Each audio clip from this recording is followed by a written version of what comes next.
এবারের change maker আসলে কে? তরুণ ভোটাররা 25% এবার জেনজি ভোটাররা, নতুন ভোটাররাও আছেন। তারা আসলে এবারের নতুন বাংলাদেশ গঠনের পেছনে তাদের বিশাল বড় একটা ভূমিকা রয়েছে। তো সেই বিষয়ে আমরা আরেকটু জানবো। আমরা সিলেট স্টুডিও থেকে আমাদের সঙ্গে এবারে যুক্ত হচ্ছেন সিলেট জেলা সুজনের সভাপতি সৈয়দা শিরিন আক্তার। সৈয়দা শিরিন আক্তার, আপনি নিশ্চয়ই আমাকে শুনতে পাচ্ছেন। আপনাকে স্বাগত জানাচ্ছি বিআরবি কেবলস উৎসবের ভোটের আজকের আয়োজনে। আপনার কাছে একটু জানতে চাই নারীর ক্ষমতায়ন নিয়ে। এবারে নির্বাচনী দলগুলোর ইশতেহারে কিংবা জনসভায় তারা যে বক্তব্য রাখছেন সেখানে নারীর ক্ষমতায়ন নিয়ে, নারীর অধিকার, নারীর সমতা রক্ষার ক্ষেত্রে বেশ কিছু বক্তব্য কিংবা ইশতেহারে বেশ কিছু বিষয় অগ্রাধিকার পেয়েছে। আমরা দেখেছি আবার কিছু কিছু রাজনৈতিক দলে নারী প্রার্থী একেবারেই নেই। তো সেই ক্ষেত্রে নারীর ক্ষমতায়ন কতটা নিশ্চিত হবে যারা যেসব রাজনৈতিক দল ইশতেহারে দিয়েছেন? এবারে নারীর ক্ষমতায়ন নিয়ে আসলে রাজনৈতিক দলগুলোর ইশতেহারে কিংবা জনসভায় তাদের যে বক্তব্য সেখানে নারীর ক্ষমতায়ন, নারীর সমতা রক্ষার বেশ কিছু বিষয় অগ্রাধিকার পাচ্ছে। ওই বিষয়টি নিয়ে একটু জানতে চাই। এবার নারীর অধিকার, এবার অর্ধেকের বেশি নারী ভোটার রয়েছে। কিছু কিছু রাজনৈতিক দল এবার নারী প্রার্থী রাখেনি। তো সেই বিষয়টি নিয়ে আপনি কি বলবেন? আপনার মতামত জানতে চাই। কতটা সুনিশ্চিত হবে নারীর সমতা যারা ইশতেহারে রেখেছেন নারীদের সমতার বিষয়টি? নারীদের আপনি সম্ভবত আমি এটা বুঝেছি যে আপনি নারীদের যে মনোনয়ন দেওয়া হয় নাই অনেক জায়গায়, বা জামাতে ইসলামী একজন নারী প্রার্থীকে মনোনয়ন দেননি এই ব্যাপারে বলেছেন। আমি মনে করি, এবং বিএনপিও কিন্তু তাদের যে প্রত্যাশিত ছিল আমাদের, অথবা তাদের একটা কমিটমেন্টের জায়গা ছিল অন্তত 5% নারী সদস্য মনোনয়ন দিবেন, নারী প্রার্থী তারা এটা দেননি।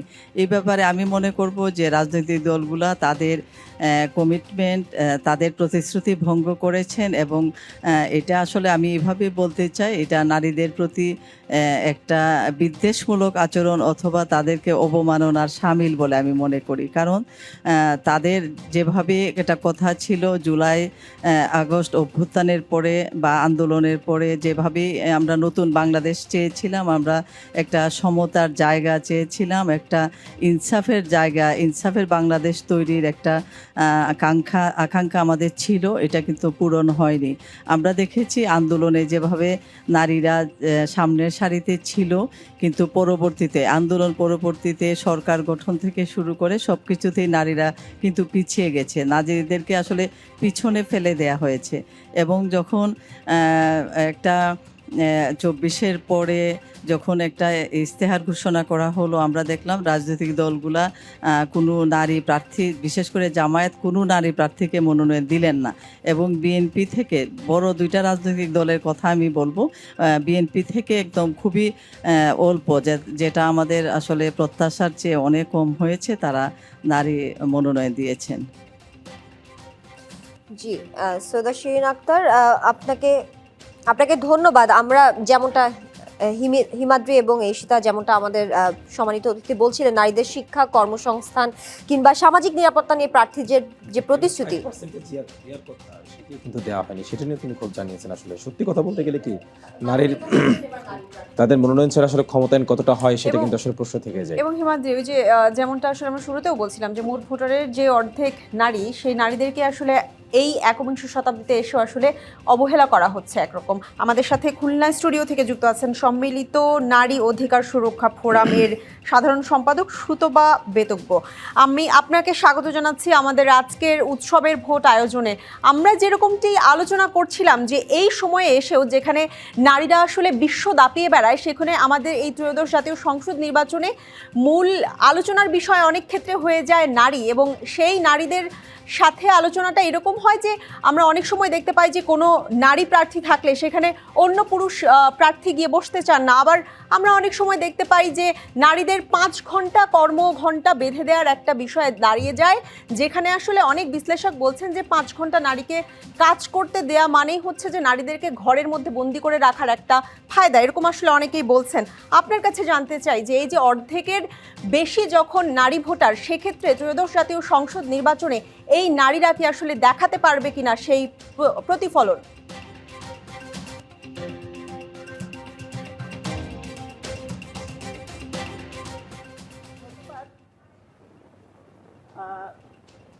আমাদের এইবারের নির্বাচনটা আসলে আমাদের এইবারের নির্বাচন অন্য বারের নির্বাচনের চেয়ে কিন্তু একটু আলাদা।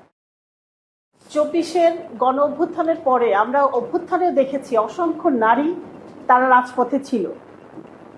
আমাদের সবকিছুই, এদেশের সবকিছু এবং সংবিধান সবকিছু কিন্তু 71-এর মুক্তিযুদ্ধের অধীন, সেটিকে বাদ দিয়ে কোনো কিছু নয়। আমাদের সংবিধান নারীর সমান অধিকারের কথা বলেছে, কিন্তু দুর্ভাগ্য আমাদের এতদিন পরে এসে আজকের যে নির্বাচন, সেই নির্বাচনে আমাদের নারীদের কথা বলতে হচ্ছে নারী অধিকারের জন্য। এটা খুবই দুর্ভাগ্যের বিষয়। কোনো রাজনৈতিক দলই আমি বলছি যে আমাদের দেশের বুর্জোয়া রাজনৈতিক দল, ডানপন্থী রাজনৈতিক দল যারা আছেন, তারা কেউই নারীর স্বাধীনতায়, নারীর সমতায় বিশ্বাস করে না বলেই মনে হচ্ছে। এবং নির্বাচন কমিশনে তারা যে ওয়াদা দিয়েছিল যে তারা 5% নারীকে নির্বাচনে অংশগ্রহণ করাবে, সেখানেও কিন্তু 5% নারী তাদের নেই। এমনকি একটি দলের কোনো নারী নেই।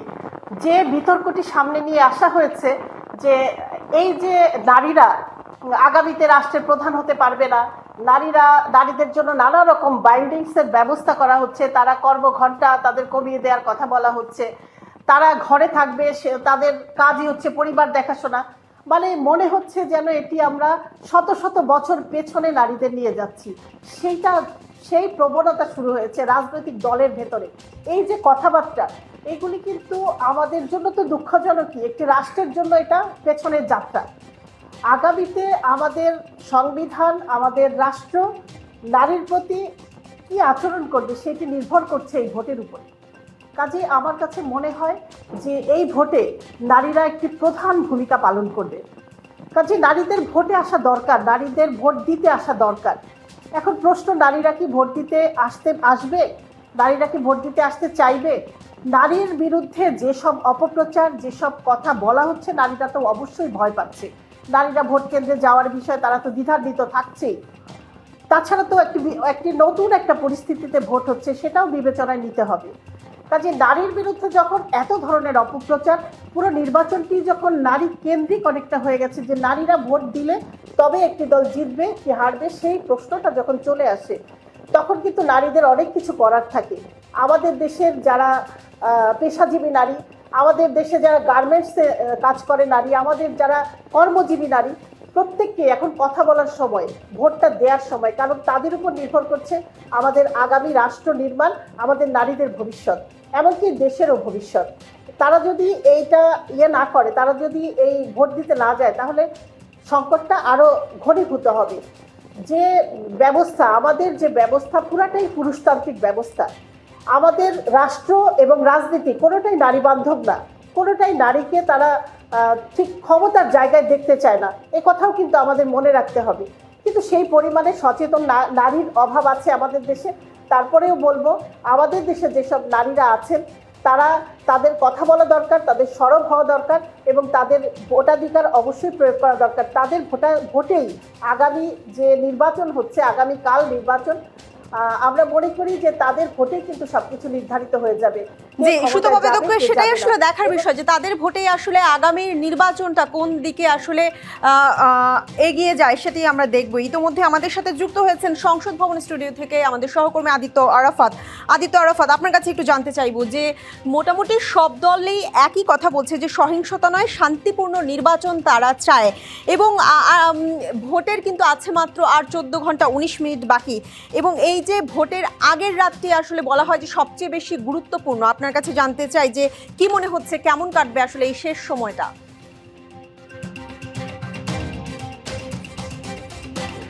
উৎকণ্ঠা ছিল, এইসব শঙ্কা এবং উৎকণ্ঠা কাটিয়ে ত্রয়োদশ জাতীয় সংসদ নির্বাচন এবং গণভোট অনুষ্ঠিত হতে যাচ্ছে আর কয়েক ঘন্টা বাকি। আসলে জনরায়ের অপেক্ষায় বাংলাদেশ, এবং শেষ পর্যন্ত বৃহস্পতিবারই আসলে নির্ধারণ হবে ভোটের ব্যালটে আসলে ক্ষমতার মসনদে কারা বসছেন। এই নির্বাচন নিয়ে নানামুখী চ্যালেঞ্জ রয়েছে, নানা প্রতিবন্ধকতা রয়েছে, সমস্যা রয়েছে, নানা সংকট রয়েছে, এবং এইসব সংকট থেকে আসলে কিভাবে উত্তরণ করা যায় সেসব বিষয় নিয়ে আমরা কথা বলবো সিনিয়র সাংবাদিক এবং কলামিস্ট হাসান মামুনের সঙ্গে। আমাদের সঙ্গে যুক্ত হয়েছেন হাসান মামুন। হাসান মামুন, 1 ঘন্টা আগে আপনার সঙ্গে যুক্ত হয়েছিলাম। এখন যে বিষয়টা আমরা অসমাপ্ত আলোচনা ছিল নির্বাচনে কালো টাকার ব্যবহার নিয়ে এবং কি ঝুঁকিপূর্ণ কেন্দ্র নিয়ে, এই বিষয় নিয়ে আমরা আলোচনা করব। সবশেষ যেটি আজকে আপনার কাছে জানতে চাচ্ছি যে এক প্রার্থীর জামায়াতের একজন আটক হয়েছে কালো টাকা সহ, এবং কি আমরা গণমাধ্যমে দেখতে পাচ্ছি যে এই নির্বাচনে কালো টাকার ব্যবহার হচ্ছে, এবং যেটি আমাদের প্রত্যাশা ছিল না, বিশেষ করে জুলাই পরবর্তী বাংলাদেশে। জুলাই পরবর্তী বাংলাদেশে তো অনেক কিছুই প্রত্যাশিত ছিল না। যেমন টিআই এর একটা তো খবর আমরা জানি যে মানে দুর্নীতির ধারণা সূচকে আমাদের অবস্থার বরঞ্চ কিছুটা অবনতি হয়েছে, তো এটাও তো প্রত্যাশিত ছিল না।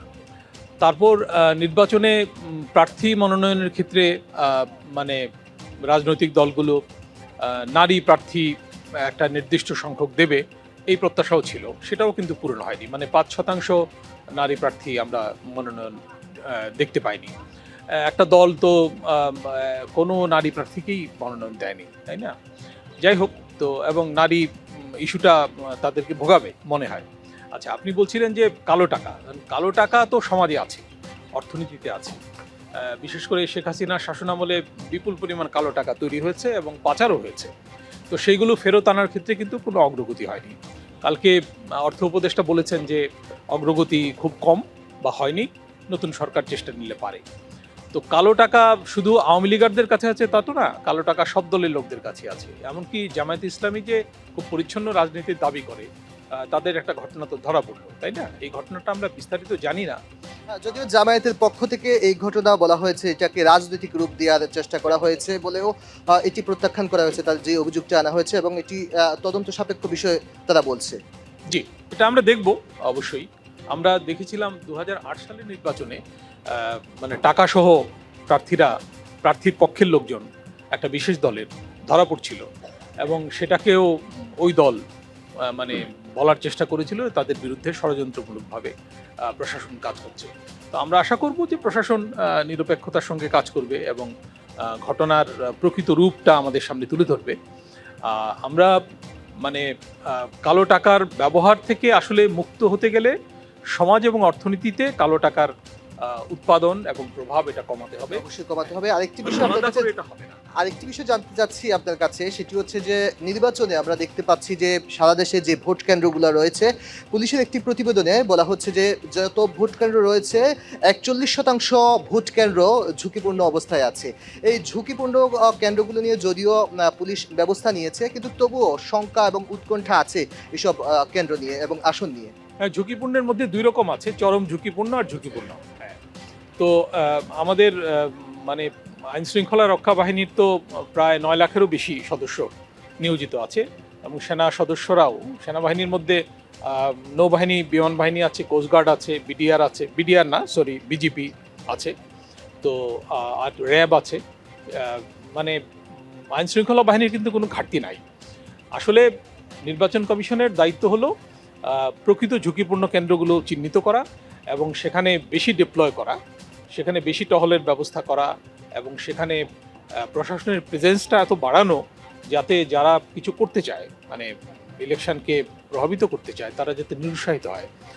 তো সেই চেষ্টা করা হবে, সেটা তো আমরা আশা করব। এবং আমরা কিন্তু নির্বাচন কমিশনের এই পারফরমেন্স দেখার অপেক্ষায় আছি। নির্বাচন কমিশনের কিন্তু এই ভোট গ্রহণ প্রক্রিয়া শুরুর আগে তেমন কিছু করার থাকে না, প্রশাসনেরই ভূমিকা রাখার থাকে, কিন্তু নির্বাচন কমিশনে নেতৃত্ব দেয়।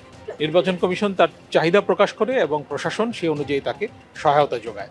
তো এই ক্ষেত্রে আমরা তেমন কোনো ঘাটতি এ পর্যন্ত দেখতে পাইনি। আজকে প্রধান নির্বাচন কমিশনার ভাষণ দেবেন, তিনি এই বিষয়টি আরও পরিষ্কার করলে পারেন। আমার মনে হয় যে তার উচিত হবে যে মানুষের মধ্যে যে শঙ্কা আছে ঝুঁকিপূর্ণ এবং চরম ঝুঁকিপূর্ণ কেন্দ্রগুলো নিয়ে, এমনকি উপকূলীয় কেন্দ্র, দূরবর্তী কেন্দ্র, অবকাঠামোর দিক থেকে যে কেন্দ্রগুলো দুর্বল, সেখানে যাতে নারীর উপস্থিতি বাড়ে, হ্যাঁ, সেখানে যাতে বয়স্ক লোকদের উপস্থিতি বাড়ে, নাহলে কিন্তু ভোটের হারটা ভালো হবে না। হ্যাঁ, তো এই চেষ্টা তো অবশ্যই করতে হবে।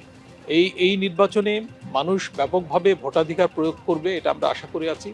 কিন্তু এর পথে যে বাধাবিঘ্নগুলো আছে, এই ঝুঁকিপূর্ণ কেন্দ্র একটা বাধা, তারপরে হচ্ছে অবকাঠামোগত সমস্যা একটা বাধা। সিসি ক্যামেরার আওতায় আছে, ক্যামেরা, বডি অন ক্যামেরার ব্যবস্থা করা হয়েছে, কিন্তু পর্যাপ্ত নাই। পর্যাপ্ত 90% বলছে। 90% সিসি ক্যামেরা, কিন্তু শরীরে যে ক্যামেরা থাকবে সেটা বোধহয় 25,000 না কত। আরও বেশি ক্যামেরা ব্যবস্থা করা যেত। মানে এই সরকার তো এই ব্যাপারে বিশেষ অর্থ বরাদ্দ করেছিল, আমরা খবর পেয়েছিলাম। তো যাই হোক, মানে অন্তত ঝুঁকিপূর্ণ কেন্দ্রগুলোতে যাতে নজরদারির কোনো ঘাটতি না হয় এবং কোনো রকম কোনো অঘটন না ঘটে, এই চেষ্টা অবশ্যই নির্বাচন কমিশনকে আলাদা করে দিতে হবে। আরেকটি বিষয় আমরা দেখতে পাচ্ছি যে এটি বেশ কয়েকদিন ধরে, বিশেষ করে 1 মাস ধরে আমরা দেখতে পাচ্ছি যে সাইবার যুদ্ধ দেখতে পাচ্ছি। বিভিন্ন ভুয়া পেজ খুলেও একটি দল আরেকটি দলের বিরুদ্ধে নেগেটিভ ক্যাম্পেইন চালাচ্ছে এবং নানা অপতথ্য ছড়িয়ে পড়ছে। এটি যদি আপনি একটু বিস্তারিত বলেন। এই ঘটনাটা ঘটবে এটা কিন্তু ইলেকশন কমিশন নিজেও বলেছিল, বেশ কমাস ধরেই বলা হচ্ছিল। এবং যারা এই বিষয়ে কাজ করেন, মানে মিথ্যা তথ্য, খণ্ডিত তথ্য, অপতথ্য ডিবাং করার কাজ যারা করেন, যেসব প্রতিষ্ঠান, তারাও কিন্তু বলছিল যে নির্বাচন ঘিরে এগুলো হবে। এগুলো সারা পৃথিবীতেই হয়। এআই এর ব্যবহার, এআই দিয়ে তো এখন সবকিছু করা যায়। এবার বেশি দেখা যাচ্ছে। ডিপ ফেক, যেটা একেবারেই বানোয়ার। হ্যাঁ, তো এগুলো প্রযুক্তিগত অগ্রগতি, কোনো সন্দেহ নাই, কিন্তু এর অপব্যবহারের সুযোগ তো বাড়ে এবং প্রয়োজনও বাড়ে এই ধরনের প্রার্থীদের ক্ষেত্রে যারা নির্বাচনকে প্রভাবিত করতে চায়। তো নির্বাচন কমিশন এক্ষেত্রে তেমন কোনো প্রস্তুতি নিতে পারেনি। আমার মনে হয় যে মিডিয়ারও দায়িত্ব আছে। আমাদের দেশে তো মিডিয়ার একটা ব্যাপক প্রসার ঘটেছে, ইলেকট্রনিক মিডিয়া, প্রিন্ট মিডিয়া এবং নতুন ধারার কিছু মিডিয়া হয়েছে, ডিজিটাল মিডিয়া হয়েছে।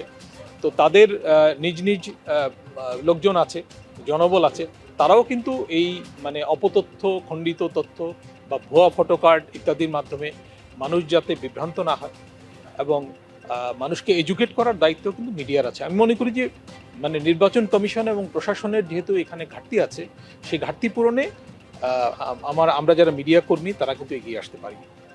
একটা বিষয় হচ্ছে যে এবার তরুণদের ভোট নিয়ে বেশ ব্যাপকভাবে কথা হচ্ছে। বিশেষ করে বলা হচ্ছে যে মোট ভোটার প্রায় 40% এবং কি অর্থাৎ 4.5 কোটি ভোটার রয়েছে যারা তরুণ, যাদের বয়স 18 থেকে 33 বয়সের। হ্যাঁ, তরুণদের একটা উল্লেখযোগ্য যেটির পার্সেন্ট বলা হচ্ছে 40% এবং সংখ্যায় যদি আমি বলতে চাই সেটি হচ্ছে যে প্রায় 4.5 কোটি। এই ভোটগুলোর বিষয়ে আপনার আসলে মূল্যায়ন কি? আন্তর্জাতিকভাবেও কিন্তু এই নির্বাচনটাকে জেনজি প্রভাবিত বা জেনজি অনুপ্রাণিত নির্বাচন বলা হচ্ছে। জেনজি অভ্যুত্থানের ফলে তো হাসিনা সরকারের পতন হয়েছিল আমরা জানি, এবং প্রচলিত রাজনৈতিক নেতৃত্ব ব্যর্থ হওয়ার পরে একটা অপ্রচলিত নেতৃত্বে আকস্মিকভাবে কিন্তু কিছু ঘটনাবলীর ভেতর দিয়ে হাসিনা সরকারের পতন ঘটে, পরিস্থিতি তৈরি হয়েছিল। তো যাই হোক, আমরা তো দেখলাম যে এরপরে 1.5 বছর গেল, 1.5 বছরেও রাজনীতিতে কিন্তু তরুণ শক্তির আবির্ভাব ঘটেছে।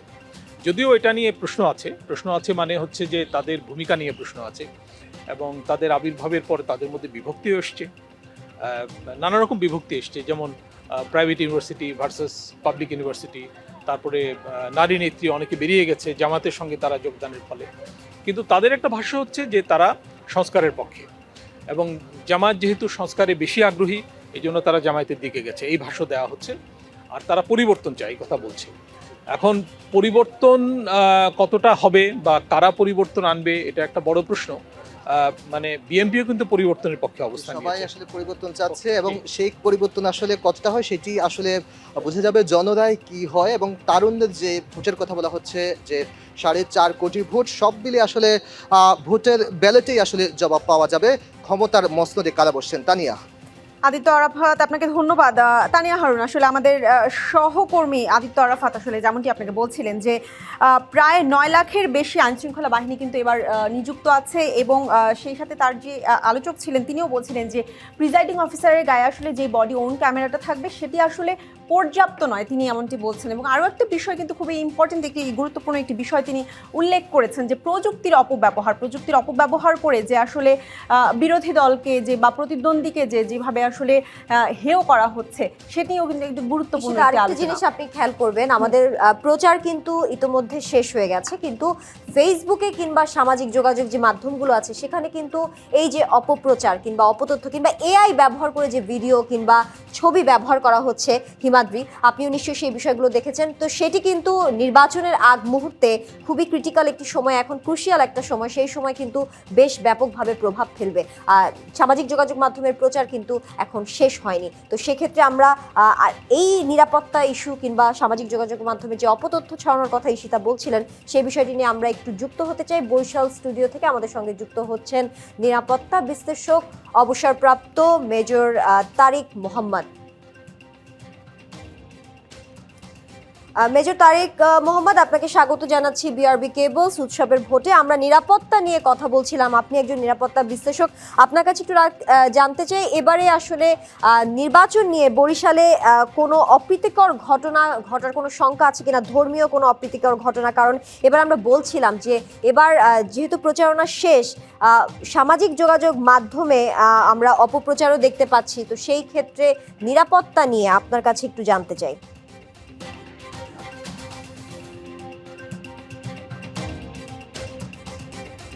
আপনাকে ধন্যবাদ আমাকে যুক্ত করার জন্য। বরিশালের সার্বিক নিরাপত্তা পরিস্থিতি যেটা রয়েছে সেটা আজকে পর্যন্ত, এই মুহূর্ত পর্যন্ত আমার কাছে মনে হয়েছে পর্যাপ্ত এবং সন্তোষজনক। আইনশৃঙ্খলা রক্ষাকারী বাহিনীর যে সকল সদস্য বরিশালে বা বরিশাল অঞ্চলে নির্বাচনী কাজে নিয়োজিত রয়েছেন, তারা আমরা গতকালকে থেকে লক্ষ্য করেছি যে এখানে তারা তাদের টহল কার্যক্রম, অন্যান্য কার্যক্রম, তল্লাশি, এই যেটাকে আমরা বলি ফিজিক্যাল সিকিউরিটি, এটাকে তারা এনহ্যান্স করেছেন, অনেকখানি বর্ধিত করেছেন এবং কার্যক্রম চলমান আছে। এই পরিস্থিতিতে আমি মনে করি না যে বরিশাল অঞ্চলে নিরাপত্তা বিঘ্ন করার মতো কোনো কারণ এখন পর্যন্ত রয়েছে। এবং এখানে যে সমস্ত প্রতিদ্বন্দ্বী প্রার্থী রয়েছেন তারা সবাই ভোটারদেরকে আকর্ষণ করার জন্যে বেশি আগ্রহী রয়েছেন। সেক্ষেত্রে তারা নিরাপত্তা ঝুঁকির মধ্যে পড়তে পারে এমন কর্মকাণ্ড পরিচালনা করবেন বলে আমার মনে হয়নি এখন পর্যন্ত। আর আপনি যে কথাটা বলেছিলেন যে সাম্প্রদায়িক বা সংখ্যালঘু বা অন্যান্য ধর্মীয় যে কার্যক্রম, সন্ত্রাসী কার্যক্রম সংগঠিত হতে পারে, দেখেন বরিশাল ঐতিহাসিকভাবে বা ঐতিহ্যগতভাবেই এখানে সাম্প্রদায়িক সম্প্রীতি সবসময় বজায় থেকেছে, বজায় রয়েছে। এবং এই ত্রয়োদশ জাতীয় সংসদ নির্বাচনকে কেন্দ্র করে এখানে এরকম কোনো ঘটনা ঘটার কোনো সম্ভাবনা আমি অন্তত দেখতে পাচ্ছি না। তো যদি আমরা সার্বিক নিরাপত্তার কথা বলি, তো বরিশাল অঞ্চলে সার্বিক নিরাপত্তার ব্যবস্থা এখন পর্যন্ত এক কথায় বলতে গেলে সন্তোষজনক। এছাড়া সামাজিক যোগাযোগ মাধ্যমে যে সমস্ত প্রচার বা অপপ্রচারের কথা বলেছেন, সামাজিক যোগাযোগ মাধ্যমে অপপ্রচারের কথা যেটা বলেছেন, সে বিষয়ে আমি বলতে চাই যে হ্যাঁ, এটা একটা লক্ষণীয় বিষয়, যেটার মধ্যে একজন প্রার্থী অন্য প্রার্থী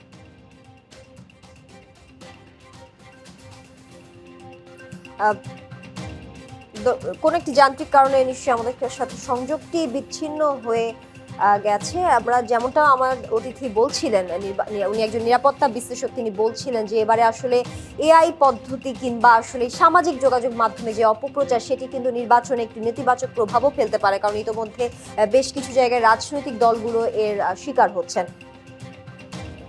নিশ্চয়ই আমাদের সাথে খুলনা থেকে যুক্ত আছেন যার আগে কথা বলছিলাম সুতপা পেদক্য, যিনি নারী অধিকার সুরক্ষা ফোরামের সাধারণ সম্পাদক। সুতপা পেদক্য, আপনার কাছে এবার যে প্রশ্নটি রাখতে চাই, আপনি নারী অধিকারের সুরক্ষা নিয়ে কাজ করছেন। আসলে নির্বাচন আসে, নির্বাচন যায়, কিন্তু নারীদের যে অধিকারটার, যে নারী অধিকারগুলো আমাদের সংবিধানে আছে, আমাদের যে রাজনৈতিক দলগুলো ইশতেহার দিয়েছে, সেটি আসলে আগামী নির্বাচনের মাধ্যমে যারা জনপ্রতিনিধি নির্বাচিত হবে, যারা ক্ষমতায় আসবে, তারা কতটুকু সুরক্ষিত রাখতে পারবে বলে মনে করছেন? নির্বাচন আসে, নির্বাচন যায়। বাংলাদেশ 54 বছরে অনেকেই অনেক প্রতিশ্রুতি দিয়েছে, কিন্তু সত্যিকার অর্থে নারীর ক্ষমতায়ন, নারীর রাজনৈতিক ক্ষমতায়ন কোনো কিছুই কিন্তু ঘটেনি। দেখবেন আমাদের রাজনৈতিক দলগুলোতে যে প্রধান প্রধান পদগুলি থাকে সেগুলি কখনোই নারীর জন্য নয়। আমাদের ওখানে নারী বিষয়ক সম্পাদক বা সহ সভাপতি এই ধরনের পদগুলি দেয়া হয় নারীদের জন্য, এবং সেখানেও নারীদের জন্য এক ধরনের সংরক্ষণ রাখা হয়। কাজেই আমাদের যে সকল রাজনৈতিক দল রয়েছে, বিশেষ করে আমাদের ডানপন্থী মধ্য ডান যেসব দল রয়েছে, তারা আসলে নারীর সম অধিকারে বিশ্বাসই করে না। সুতরাং আমরা এইটা খুব বেশি প্রত্যাশা করি না যে যেই ক্ষমতায় যাক না কেন তারা নারীর অধিকার প্রতিষ্ঠা করে দেবে। নারীর অধিকার প্রতিষ্ঠা নারীকেই করতে হবে, নারীকেই সরব হতে হবে, নারীকে চ্যালেঞ্জ দিতে হবে। তাছাড়া নারীর অধিকার আসলে প্রতিষ্ঠা হবে না, কারণ আমাদের এই রাষ্ট্র, এই রাজনীতি কোনো কিছুই নারীর প্রতি সংবেদনশীল নয়। সেই অর্থে নারীর প্রতি সংবেদনশীল নয়, কেউ কেউ তো নারী বিদ্বেষীও বটে। সুতরাং আমি মনে করি না যে এই ভোটের রেজাল্টের সাথে সাথে নারীরা আগামী দিনে ক্ষমতায়িত হয়ে যাবে, নারীরা আবার স্বাভাবিকভাবে নারীরা ক্ষমতার বিভিন্ন পর্যায়ে যাবে, সেটাও আমি মনে করি না। আমরা বহুদিন যাবৎ বলে আসছি যে আমাদের যেসব সাধারণ আসন রয়েছে সেই সব, সেটা ইউনিয়ন পর্যায় থেকে শুরু করে পার্লামেন্ট পর্যন্ত যেসব সাধারণ আসন রয়েছে, সেই সব সাধারণ আসনে যদি নারীদের নির্বাচিত করে নিয়ে আসা না যায় তাহলে এই অবস্থার কখনোই পরিবর্তন হবে না। সেই পরিবর্তনের জন্য দৃষ্টিভঙ্গি বদলানো দরকার, আমাদের পুরুষতান্ত্রিক যে মানসিকতা সেটা বদলানো দরকার, আমাদের সম অধিকারে বিশ্বাস করা দরকার, সর্বোপরি আমাদের সংবিধান, আমাদের যে দেশের যে গঠনতন্ত্র সেটাতে বিশ্বাস করা সেই দরকার। বিশ্বাসটা আসলে আমরা কতটুকু সেটা রাখা যায় বাদ সেটি দিয়ে প্রশ্ন যদি- থেকে আরেকটি প্রশ্ন আপনার কাছে রাখতে চাই।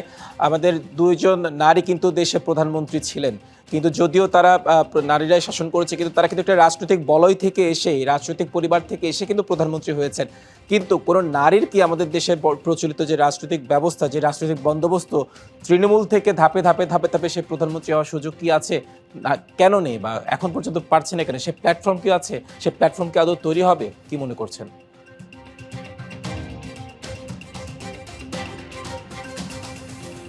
দেখুন, আমি আগেও আমরা বলেছি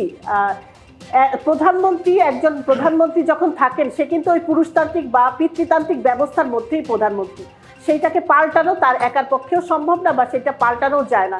মূলত ব্যবস্থা বদল দরকার। আমরা ব্যবস্থাটার বদলের কথা বলছি। এই ব্যবস্থাটা যদি বদল করা না যায়, এই সংবিধান অনুযায়ী যদি দেশ পরিচালিত না হয়, এখন পর্যন্ত নারীরা সম্পত্তির সমান অধিকারই পায় না। সেটা নিয়ে তো আমরা অনেক দেন দরবার করেছি, আজ পর্যন্ত এত বছরে অনেক দেন দরবার করেছি, কিন্তু আমরা সম্পত্তির সমান অধিকারটা এখনো পাইনি। মুসলিমরা কিছু পেলেও হিন্দু নারীরা এবং যারা অন্যান্য ধর্মাবলম্বী আছে তারা কিন্তু এখন এদেশের সম্পত্তিতে কোনো অধিকার নেই। তাদের বাবার সম্পত্তিতে অধিকার নেই, স্বামীর সম্পত্তিতে অধিকার নেই। কাজে সেই রকম একটি বৈষম্যপূর্ণ ব্যবস্থায় কিভাবে নারীরা আসলে নারী মুক্তি হবে বা নারীদের মুক্তি ঘটবে? তবে এই ক্ষেত্রে আমি বলবো এই ব্যবস্থা বদল হবে একমাত্র রাজনৈতিক মতাদর্শ, রাজনৈতিক বদল যদি হয়, রাজনৈতিক মানসিকতার বদল, রাজনৈতিক দৃষ্টিভঙ্গির বদল ছাড়া এই বদল সম্ভব নয়। সেটাই আমার কাছে মনে হয়। আরেকটি বিষয়, ইস্তেহারে যে নারীদের কথা বলা হয়েছে, সেই ইস্তেহারের মাধ্যমে নিশ্চয়ই আপনি পড়েছেন, জামায়াত ইস্তেহার দিয়েছে, বিএনপি ইস্তেহার দিয়েছে, রাজনৈতিক দলগুলো প্রত্যেকটা একটা ইস্তেহার দেয়। সেই ইস্তেহারের মাধ্যমে কি আদৌ কি নারী মুক্তির পথ প্রসারিত হয়েছে? হ্যাঁ, সুতরাং পেতুক আপনার কাছে আরেকটি প্রশ্ন ছিল, সেটি হচ্ছে, আপনি নিশ্চয়ই শুনতে পাচ্ছেন, সে বিষয়টি হচ্ছে যে নারীদের মুক্তির পথ, ইস্তেহারের মধ্যে তো নারীদের নানান পরিকল্পনা থাকে, নানান কিছু বলা থাকে, তাদেরকে নিয়ে অনেক পরিকল্পনা করা হয়, কিন্তু যে ইস্তেহার পরবর্তী যে রাজনৈতিক সরকার আসবে, সেই সরকারে কি মনে হচ্ছে? আপনারা তো আসলে অনেকে একটা প্রেডিকশন করতে পারে যে আপনাদের নারী মুক্তির পথ সেখানে প্রসারিত হবে কিনা। খুব সম্ভবত কারিগরি ত্রুটির কারণে তিনি শুনতে পাচ্ছেন না। আমরা ঈশিতা শুনছিলেন। আসলে একটা বিষয় আমি যেটা বলছিলাম, যে দেশে দুজন নারী কিন্তু ক্ষমতায় ছিলেন প্রধানমন্ত্রী হিসেবে, তারা কিন্তু, আমার বারবার উদাহরণ টানি তাদেরকে, কিন্তু একটি বিষয় এটাও বুঝতে হবে যে তারা কিন্তু একটা রাজনৈতিক পরিবার থেকে এসছে। সেখানে কিন্তু আপনি কিংবা তানিয়া হারুন যদি রাজনীতি করেন, তৃণমূলে যান, সেখান থেকে কিন্তু প্রধানমন্ত্রী হওয়ার সুযোগ নাই বললেই চলে, নেই বললেই চলে। অর্থাৎ আমরা আবার দেখতে পাচ্ছি যে জিনিসটা হিমাদ্রি রাহা বলছিল যে নারীর ক্ষমতায়ন নিয়ে আপনি বলছিলেন যে দুজন প্রধানমন্ত্রী থাকার পরেও আসলে এই যে স্বাধীনতার এত বছর পরে এসেও বিভিন্ন রাজনৈতিক দলগুলো কিন্তু তাদের ইশতেহারে নারীদেরকে নিয়ে বিভিন্ন ধরনের কথা বলছে, কিন্তু আসলে আমরা যেটা দেখতে পাই যে এর পরে গিয়ে আসলে নির্বাচনের পরে গিয়ে সেটা আসলে খুব একটা যে বাস্তবায়িত হয় এখানে কথা বলে আমি একটু ডিফার করি। কথা বলে এক জিনিস, কথাটা থাকে, কথাটা অলংকারিক, মানে সেটা অলংকারের মতো করে কথাগুলো থাকে, কিন্তু তৃণমূল থেকে যে ধাপে ধাপে একটা নারী নেতৃত্ব তৈরি করা হবে সেটি তো আমরা হচ্ছে না। আরেকটি বিষয় কিন্তু দেখেছি, সেটা আপনিও নিশ্চয়ই খেয়াল করেছেন, হিমাদ্রি আপনিও খেয়াল করেছেন, যে রাজনৈতিক দলগুলো, কিছু কিছু দল আমরা দেখেছি তাদের কোনো নারী প্রার্থী নেই, কিন্তু ইশতেহারে তারা নারীদের সমতার কথা বলছেন, অধিকার নিশ্চিতের কথা বলছেন, কিন্তু তারা নারীদেরকে নেতৃত্বে তারা বিশ্বাস রাখছে না। তাহলে কি এই যে নারীদের নিজেদের ভোট ব্যাংক, নারীদের ভোট ব্যাংককে আকর্ষণ করার জন্য তাদের এই ইশতেহার, সেটাও কিন্তু একটা প্রশ্ন। এটা কিন্তু আসছে একটা বড় জনগণের। প্রশ্ন। এই প্রশ্নের উত্তর আমরা আমাদের অতিথিদের কাছ থেকে শুনতে চাইবো, কিন্তু তার আগে আমাদের সময় হয়েছে একটি বিরতি নেবার। এই মুহূর্তে বিরতি নিচ্ছি ডিবিসি নিউজের বিশেষ আয়োজন বিআরবি কেবলস ভোটের উৎসব পাওয়ার্ড বাই বিআরবি হসপিটাল থেকে। আবারও স্বাগত ডিবিসি নিউজের বিশেষ আয়োজন বিআরবি কেবলস ভোটের উৎসব পাওয়ার্ড বাই বিআরবি হসপিটালে। আমাদের সাথে আছেন তানিয়া হারুন এবং আছেন হিমাদ্রি রাহা। আমি একটু তানিয়া হারুন আপনার সাথে যে বিষয়টা নিয়ে কথা বলছিলাম, যে নারীর ক্ষমতায়ন।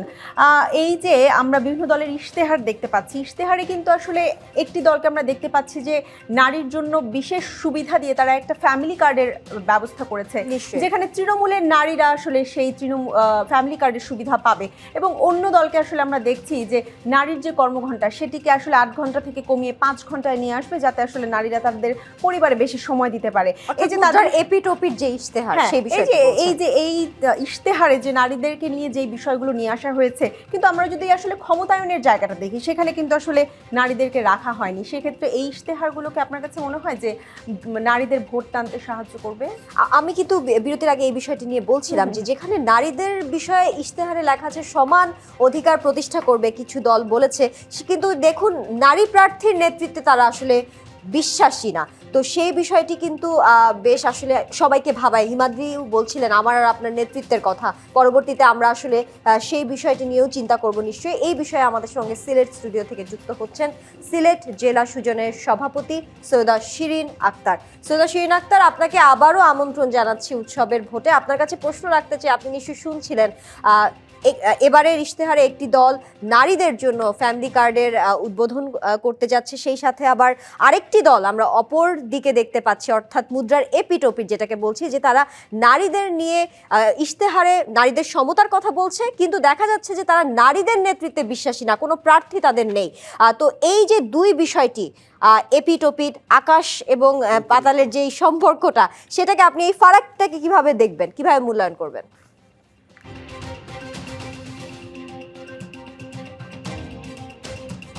ধন্যবাদ আপনাকে। আসলে ওনারা ইশতেহারে অনেক চমকপ্রদ কথা নারীদের জন্য বলেন, নারীদেরকে সব কিছু দিয়ে দিবেন এরকম একটা বলেন, কিন্তু বাস্তবে এটা আমরা দেখি না। কারণ আমাদের কিন্তু যখন ঐকমত্য কমিশন হলো, আমরা দেখলাম একজন নারী ঐকমত্য কমিশনে নেই। আমি এটা আসলে অত্যন্ত ক্ষোভের সাথেই বলতে চাই যে ওনারা, আমাদের দাবি ছিল এবং নারী কমিশন কিন্তু একটা রিপোর্ট দিয়েছিল, ওনারা এমনভাবে এটা রাজনৈতিক দলগুলা সহ এবং যারা ক্ষমতাসীন বর্তমান যারা আছেন ক্ষমতায়, তারাও কিন্তু এটা একরকম ছুঁড়ে ফেলে দিয়েছেন। এটা নারী কমিশন নিয়ে কিন্তু আর কোনো কথাই হয়নি। আমাদের দাবি ছিল 100 আসনে সরাসরি নির্বাচন হবে, তারা কিন্তু এটা থেকে সরে এসেছেন এবং তারা সবগুলা রাজনৈতিক দল মোটামুটি একমত হয়েছিলেন যে ওনারা অন্তত 5% নারীকে মনোনয়ন দিবেন, কিন্তু কোনো বড় রাজনৈতিক দলই আসলে কথা রাখেনি, যাদের বড় দুইটা দলের কাছে, যাদের আমাদের প্রত্যাশা ছিল। কাজে এই যে ওনারা একটা মানে এক ধরনের নারীদের নারীদের ভোটগুলা ওনাদের বাক্সে ফেলানোর জন্য বা ওনাদের পক্ষে নেওয়ার জন্য ওনারা অনেক চমকপ্রদ কথা বলছেন, যেটা আসলে আমার মনে হয় না ইশতেহারে থাকলে ওনারা কতটুকু কার্যকর করবেন বা কতটুকু বাস্তবে রূপ দিবেন, এটা নিয়ে আমার সন্দেহ আছে। যেমন জামায়াত বলছে ওনারা 5 ঘন্টা কাজ করবেন নারীরা, বাকি 3 ঘন্টা ওনারা যাতে নারীরা ঘরে সময় দিতে পারে এই জন্য ছাড় দিবেন। কিন্তু আমি এটা আসলে দুঃখের সাথে বলতে চাই, আমরা যদি দেখি অনেক বড় বড় ইন্ডাস্ট্রি বা ফ্যাক্টরি, তারা নারীরা গর্ভবতী হলেই, প্রেগনেন্ট হইলে তারা নারীদেরকে দিতে চায় না, কারণ তাদেরকে অন্তত 3 মাস বা সরকারি সার্কুলার অনুযায়ী 6 মাস মাতৃত্বকালীন ছুটি দিতে হবে। কাজে তারা এখানে কাজ না করেও তাদেরকে বেতন দিতে হবে, এই জন্য ওনারা কিন্তু নারীদেরকে কাজে নেন না। কিন্তু আমরা যদি দেখি ওনারা 3 ঘন্টা কাজ কম দিয়ে বেতন দিতে হবে, এই ভর্তুকিটা আসবে কোথা থেকে? আমি মনে করি এটা নারীদের ক্ষমতায়নের পথে একটা বড় বাধা হবে। তার চেয়ে আমি তাদেরকে অ্যাপ্রিসিয়েট করতাম রাজনৈতিক দলগুলোকে যদি ওনারা বলতেন যে নারীরা যাতে শিশু নিয়ে, তাদের ছোট সন্তান নিয়ে কর্মক্ষেত্রে যেতে পারে, এটার জন্য শিশুদের রাখার জন্য একটা ব্যবস্থা থাকবে, ওইখানে নারীদের জন্য কর্ম পরিবেশ তৈরি করবে, নারী বান্ধব পরিবেশ তৈরি করবে, নারীর নিরাপত্তা নিশ্চিত করবে, নারী যাতে সুরক্ষিতভাবে, নারী যাতে যৌন হয়রানির শিকার না হয়, ওই পরিবেশে তো কাজ করতে পারবে। এটা যদি ওনারা করতে পারতেন আমি মনে হয় খুশি হতাম। কিন্তু ওনারা উল্টা করে বলছেন যাতে নারীকে আরও মাল্টি ন্যাশনাল কোম্পানিগুলা নারীকে তখন আর কাজে আরও কম করে সুযোগ দিবে।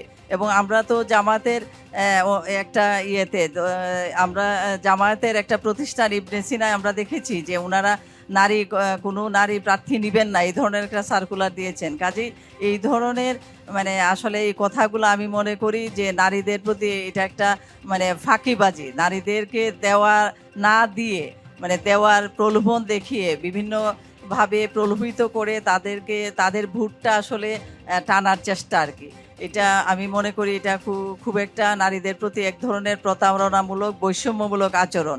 এটা তারা আসলে ক্লিন হ্যান্ডে তারা আসেন নাই। তারা যদি সত্যিকার অর্থে নারীর কথা ভাবতেন, নারীর ক্ষমতায়নের জন্য ভাবতেন, তাহলে নারীদেরকে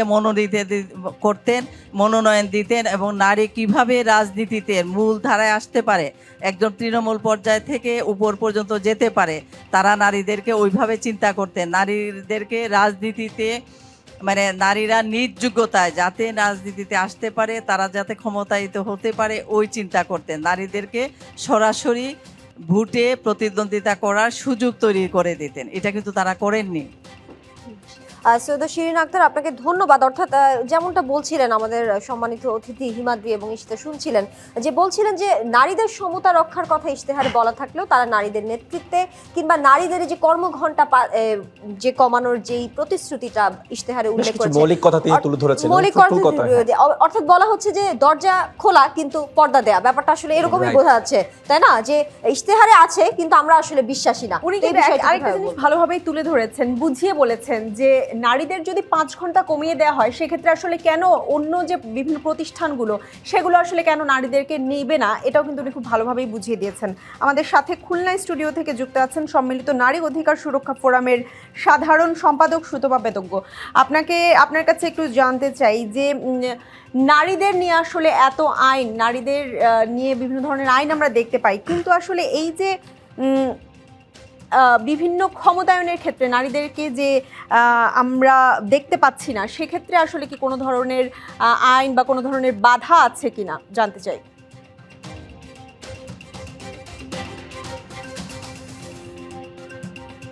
ধন্যবাদ। নারীদের আসলে এক্ষেত্রে তো কোনো বাধা নেই, রাষ্ট্রের তো কোনো বাধা নেই, কিন্তু প্রধান বাধা কোথায় আমাদের সেই জিনিসটা একটু আইডেন্টিফাই করা দরকার। আমাদের প্রধান বাধা আমাদের মনস্তত্ত্বে, আমাদের প্রধান বাধা আমাদের গণতান্ত্রিক চর্চায়। আমাদের রাজনীতিতে কোনো গণতান্ত্রিক চর্চা নেই, সেইখানে কথা বলতে দেয়া হয় না। সেইখানে যে নির্বাচন হয়, সেই রাজনৈতিক দলগুলোর মধ্যে যে নির্বাচন হয় সেখানে নারীরা থাকে না। সুতরাং আমাদের সমস্যা কিন্তু ওইখানেই থেকে যায়। আমাদের রাষ্ট্র, আমাদের রাজনীতি দুটোই কিন্তু নারীর প্রতি বৈষম্যমূলক। আইন আছে কিন্তু তার প্রয়োগ নাই। প্রয়োগটা করবে কে? প্রয়োগ করবে রাষ্ট্রের যারা প্রতিনিধি, অর্থাৎ যারা কর্মকর্তা থাকেন, এবং প্রয়োগ করবে রাজনৈতিক দল। শুরুটা হয় কিন্তু রাজনৈতিক দল থেকে। সেই প্রয়োগের জায়গায় আমরা দেখি গণতান্ত্রিক চর্চার জায়গায় আমাদের রাজনৈতিক দলগুলো একেবারেই শূন্য। প্রত্যেকটা জায়গায় দেখবেন নেতা নির্ভর, একজন বলে দিচ্ছে, কেন্দ্রীয় নেতা যা বলবেন সমস্ত রাজনীতিটা সেইভাবেই পরিচালিত হয়। আরেকটা বিষয় বুঝতে হবে, এইখানে কিন্তু টাকা একটি বড় ফ্যাক্টর।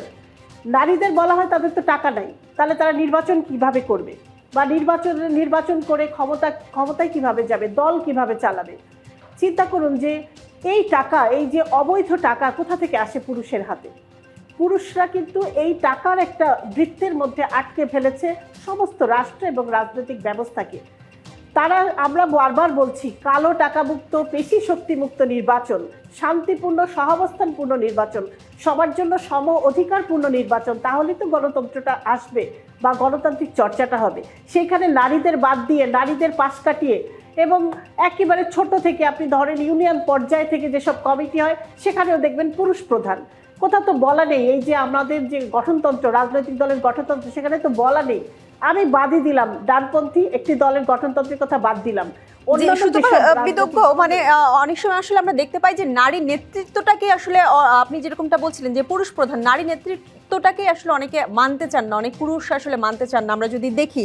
এবং হিমাদ্রি রাহা, আপনার কাছে এই মুহূর্তে কি আছে বা কোন বিভাগ নিয়ে জানাবেন একটু বলবেন। আমরা যে আমাদের বরিশাল থেকে যুক্ত আছি নিরাপত্তা বিশ্লেষক অবসরপ্রাপ্ত মেজর তারিক মোহাম্মদ, আপনার কাছে যে প্রশ্নটি রাখতে চাই সেটা হচ্ছে, পরিবর্তিত প্রেক্ষাপটের পর একটি বিষয় কিন্তু খুবই অ্যালার্মিং ছিল, সেটা হচ্ছে আইন নিজের হাতে তুলে নিয়ে সেখানে নিজেদের মতো করে একটা জাস্টিফিকেশন দেওয়া, অর্থাৎ যেটাকে মব জাস্টিস বলেছে কেউ, আবার সেটা বিপরীতে বলেছে ছাত্র জনতার, বিক্ষুব্ধ ছাত্র জনতার আন্দোলন বলেছে কিন্তু বিষয়টি হচ্ছে ক্ষতি তো রাষ্ট্রেরই হচ্ছে, যা যাচ্ছে রাষ্ট্রেরই যাচ্ছে, যার যাই সে জানে তার কি গিয়েছে। সেই সংস্কৃতি থেকে নির্বাচনের পর বের হওয়া যাবে, বা সেই মেন্টালিটি থেকে কি বের হওয়া যাবে? একটা প্রজন্মকে কিন্তু আমরা সেই মেন্টালিটি থেকে বের করতে পারবো? কি মনে হয় আপনার দীর্ঘদিনের পর্যবেক্ষণ কি বলে?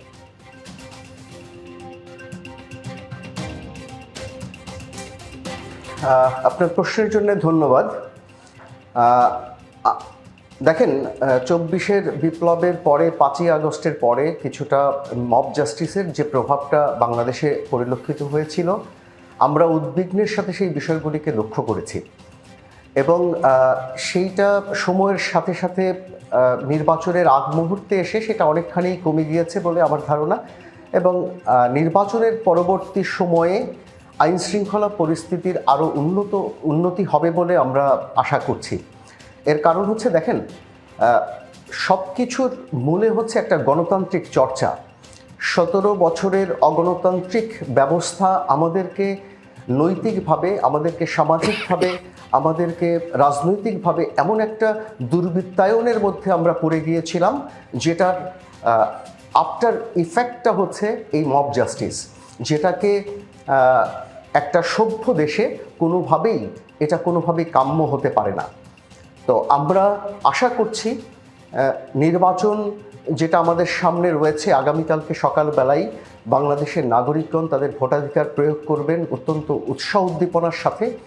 এবং রাজনৈতিক নেতৃবৃন্দ ফলাফল যাই হোক না কেন, এটা যদি রাজনৈতিক নেতৃবৃন্দ যারা আছেন, বিভিন্ন দলের যারা নেতা আছেন, প্রার্থীরা আছেন, তারা যদি এই ফলাফলকে বা জনগণের রায়কে যদি স্বাগত জানান, তাহলে আমার মনে হয় আইন শৃঙ্খলা পরিস্থিতির অবনতি হওয়ার সম্ভাবনা নাই।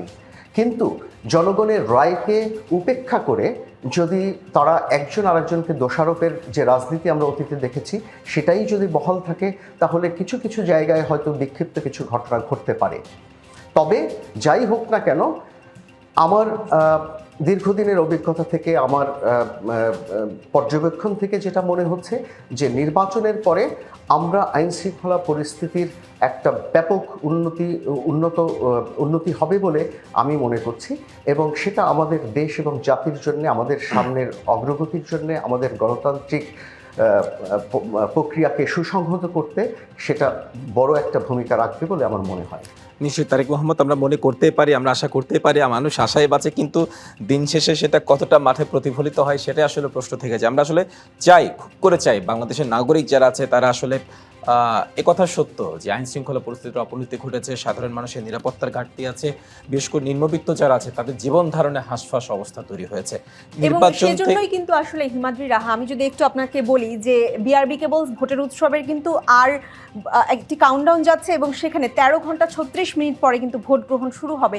এবং একটু আপনাকে জানিয়ে রাখতে চাই যে এই যে বাংলাদেশের মানুষের জন্য যেই মাহেন্দ্রক্ষণ, আর 13 ঘন্টা 36 মিনিট পরে যে মাহেন্দ্রক্ষণটি আসছে, তখন কিন্তু তারা আসলে নির্ধারণ করবে যে বাংলাদেশের গতিপথটা আসলে কোন দিকে যাবে, বাংলাদেশের রাজনীতি দলগুলোর পক্ষ থেকে কিন্তু একদম স্পষ্টভাবে বলা হচ্ছে যে সহিংসতা নয়, তারা আসলে শান্তিপূর্ণভাবে একটি ভোট গ্রহণ দেখতে চায়। এবং আমরাও সেই প্রত্যাশা কিন্তু করতে চাই, একটি নির্বিঘ্নে যেন সাধারণ মানুষ ভোটাধিকার প্রয়োগ করতে পারে এবং জনরায়ের মাধ্যমে আগামীর বাংলাদেশ যেন একটি সুন্দর বাংলাদেশ হিসেবে আমরা পেতে পারি, সেই প্রত্যাশা নিশ্চয়ই সকলেরই রয়েছে। নিশ্চয়ই। দর্শক, ডিবিসি নিউজের ত্রয়োদশ জাতীয় সংসদ নির্বাচন উপলক্ষে ডিবিসি নিউজের এই আয়োজন, আপনারা যেটা বলছিলাম যে উৎসবের ভোট, আজ এখানে শেষ করছি। আবার রাত 12টায় আবার উৎসবের ভোট নিয়ে আসবেন আমাদের অন্যান্য সহকর্মী, তখনও নিশ্চয়ই কথা উঠবে, জানা হবে এবং বোঝা যাবে আসলে নির্বাচন কোন দিকে যাচ্ছে, নির্বাচনের সময়টা কেমন হবে। আয়োজন বিআরবি কেবলস ভোটের উৎসব, পাওয়ার্ড বাই বিআরবি হসপিটাল ছিল। এখনকার মতো ডিবিসি নিউজের সঙ্গে থাকুন।